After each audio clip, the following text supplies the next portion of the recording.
Imagine a young military leader in a soldier's uniform boldly rejecting an offer to build free mosques in his country. Why? Because his people are starving, and what they really need are roads, schools, and hospitals. This man is Ibrahim Traore, the current leader of Burkina Faso, a small nation in West Africa. He's risen to power through a coup, but today he's the most popular figure across the entire continent. Superpowers like France and USA keep a close eye on him. His story isn't just about one man. It's a window into Africa's turbulent history of colonialism and neo-colonialism, something 90% of people might not fully know. To understand Burkina Faso, we need to compare it with India's path to freedom. When India gained independence from the British in 1947, atrocities were committed. But one silver lining emerged. The British left behind a structured system that eased our transition to democracy. They created an elite class of brown sahibs, educated Indians like Jawaharlal Nehru and Sardar Vallabhbhai Patel to bridge the gap between the rulers and the ruled.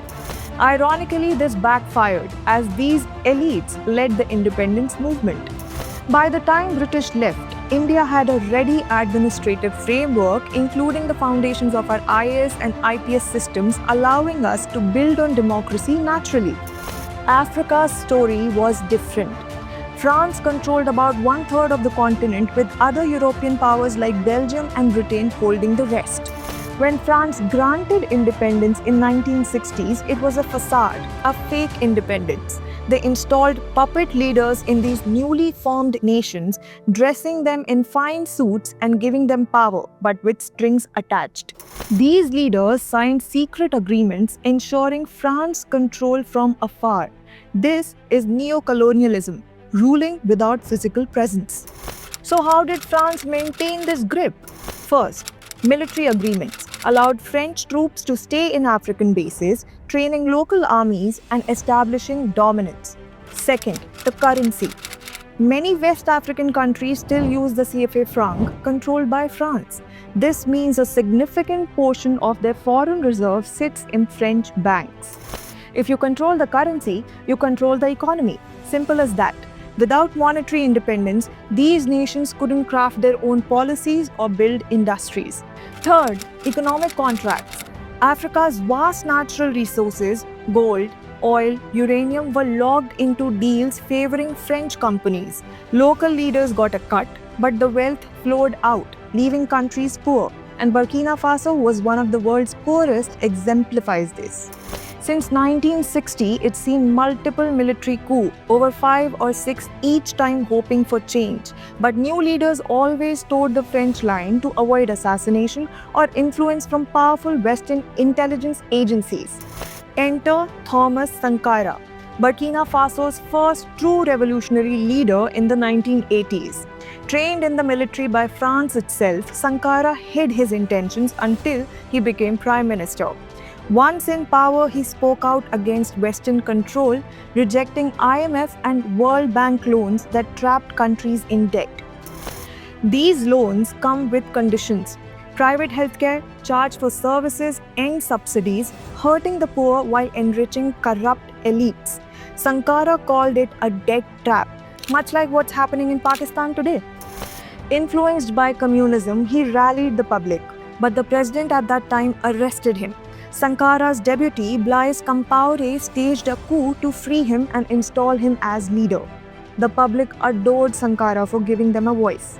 Tragically, in 1983, Compaoré allegedly assassinated Sankara and 14 supporters in a brutal attack, dismembering bodies to prevent unrest. The revolution died and Compaoré ruled as a dictator until 2014, living in luxury while the neo-colonial system persisted. By 2014, public outrage forced Compaoré to flee, sparking attempts at democracy.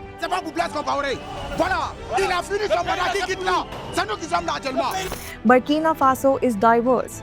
65% Muslim, 20 to 25% Christian, but remarkably secular with no religious conflicts historically. However, post-2014, jihadists infiltrated, launching terrorist attack for the first time in decades, possibly tied to the power vacuum or external influences. Now fast forward to 2022.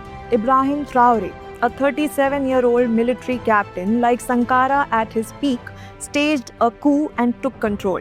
He echoes Sankara's words, rejecting IMF loans, cracking down on jihadists without mercy, and expelling French troops. He demands the end of the CFA franc, blaming it for stifling growth. Traore lives modestly in his uniform, drives no fancy cars, and focuses on nationalism. He rejected an offer, rumored from Saudi Arabia, to build mosques, prioritizing hospitals and schools instead. His only international ally is Russia's Putin. He trusts no one else. Traore's actions have made him a pan-African hero. His videos dominate social media. Yet, skeptics call him a potential dictator. He promised quick elections in 2023 or 24 for a proper government, but he still holds power, citing ongoing threats. Rumors say a close associate rejected a $5 million assassination offer, calling it a revolutionary fight, not about money. So will Ibrahim Traore change Africa's future or become another tyrant?